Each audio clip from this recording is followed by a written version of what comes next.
ഒരു കുഞ്ഞു വ്ളോഗാണ് കേട്ടോ ഇത്. ഇതിൽ സൂക്ഷിച്ച് നോക്കിയാൽ മാത്രം 1-2 പേരെ കാണാം. ഇത് ആദ്യത്തെ ആളാണിത് കേട്ടോ. മയിലാണ്, പെൺമയിലാണ്. പിന്നെ അതിനുശേഷം ഇവിടുന്ന് കുറച്ച് മുന്നിലേക്ക് പോയപ്പോൾ വേറൊരാളെയും കൂടെ കണ്ടു. സൂക്ഷിച്ച് നോക്കണം, എന്നാൽ മാത്രമേ കാണാൻ പറ്റുള്ളൂ. നല്ല സ്പീഡിലായിരുന്നു കേട്ടോ വണ്ടി പോയിക്കൊണ്ടിരുന്നത്.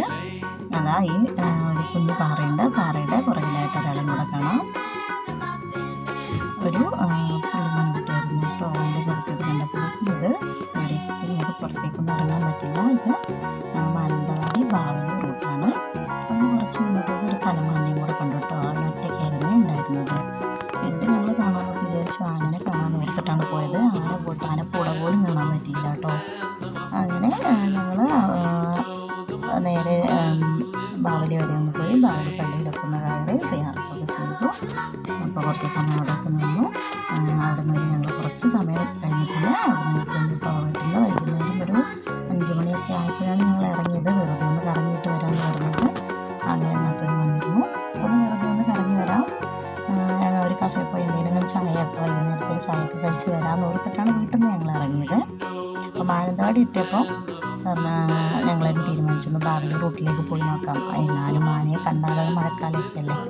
അപ്പോൾ ആന എങ്ങനെ കാണുകയാണെങ്കിൽ ഒന്ന് കണ്ടിട്ട് വരാം. കുട്ടികളൊക്കെ പറഞ്ഞു ആനയെ കാണണം എന്ന് പറഞ്ഞിട്ടാണ് ഞങ്ങൾ ആ റൂട്ട് പിടിച്ചത് കേട്ടോ. പക്ഷേ പോകുന്ന വഴിയിൽ ആകെ കണ്ടത് ഈ 2 മാനിനെയും അത് കഴിഞ്ഞിട്ട് ആ ഒരു മയിലിനെയും മാത്രമായിരുന്നു കേട്ടോ. തിരിച്ചു വരുന്ന വഴിയൊന്നും കണ്ടിട്ടില്ല. തിരിച്ചു വരുന്ന വഴിയിലും മൃഗങ്ങളൊന്നും ഉണ്ടായിരുന്നില്ല. സമയം ഒരു 6:30 എടുത്തിരുന്നു. അത് കഴിഞ്ഞാൽ 9 മണിക്ക് ശേഷമാണ് ആ റൂട്ടിൽ ആന ഉണ്ടാവുക എന്ന് പറഞ്ഞു കേട്ടിട്ടുണ്ട്. കൂടുതലായും പിന്നെ അവിടെ രാത്രി യാത്രാ നിരോധനം കൂടെ ഉള്ളതുകൊണ്ട് ആ സമയത്ത് ആനക്കൂട്ടം ഇറങ്ങുന്നതായിട്ടും മറ്റു ജീവികളൊക്കെ റോട്ടിലേക്ക് ഇറങ്ങുന്നതായിട്ട് പറഞ്ഞറിവുണ്ട് കേട്ടോ.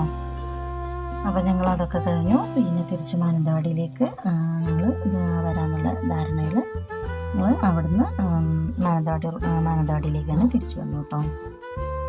തിരിച്ചു വരുന്ന വഴിയൊന്നും കണ്ടില്ല. ഞങ്ങൾ കാണുമെന്നൊക്കെ വിചാരിച്ചു. എങ്ങനെയെങ്കിലും പോകുമ്പം കണ്ട മാൻകൂട്ടം പോലും തിരിച്ചു വരുമ്പോൾ ആ വഴിയൊന്നും ഉണ്ടായിരുന്നില്ല. അവരൊക്കെ ഉൾക്കാട്ടിലേക്ക് കയറി പോയിട്ടുണ്ടായിരുന്നു കേട്ടോ.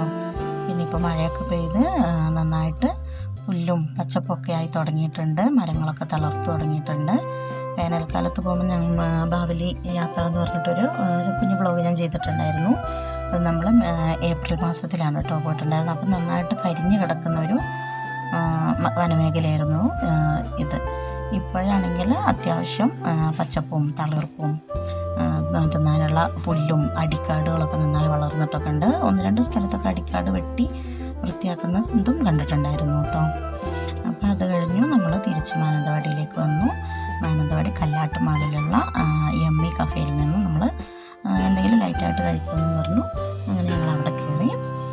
അപ്പം അവർക്ക് രാത്രി തന്നെ പോകാൻ വേണം. ഇന്ന് സ്കൂളൊക്കെ ഉള്ളതുകൊണ്ട് ഞായറാഴ്ചയാണ് പോയത്. അപ്പോൾ തിങ്കളാഴ്ച സ്കൂളുള്ളതുകൊണ്ട് രാത്രി തന്നെ പോകണമെന്ന് പറഞ്ഞിട്ടാണ്. പിന്നെ ഞങ്ങളങ്ങനെ അവിടെ ഞാനും ഹസ്ബൻഡും മക്കളും ആങ്ങളെയും വൈഫും അവരുടെ മോളും ആയിരുന്നു കേട്ടോ. ഞങ്ങളാണ് പോയിരുന്നത്. അപ്പോൾ ഞങ്ങൾ ഫുഡ് കഴിക്കാമെന്ന് വിചാരിച്ചിട്ടാണ് ഇങ്ങനെ ഇരുന്നു. ഇപ്പോൾ ഒരു 7:30 ആയിട്ടുണ്ട്. അപ്പോൾ അങ്ങനെ ഫുഡൊക്കെ ഓർഡർ ചെയ്ത് ഞങ്ങളിങ്ങനെ ഫുഡ് വരുന്നതിനകത്ത് ഇരിക്കുകയാണ് കേട്ടോ. അപ്പോൾ അതിനുശേഷം ഫുഡ് വന്നു. ഒരു 10-15 മിനിറ്റ് കൊണ്ട് തന്നെ ഫുഡ് റെഡി ആയിട്ടോ. ഞങ്ങൾ ബ്രോസ്റ്റായിരുന്നു വാങ്ങിച്ചത്. അപ്പം ഇതാണ് ഞങ്ങൾ മേടിച്ച ഫുഡ് കേട്ടോ. അപ്പോൾ ഇത്രയേ ഉള്ളൂ ഈ കുഞ്ഞു വ്ളോഗ്.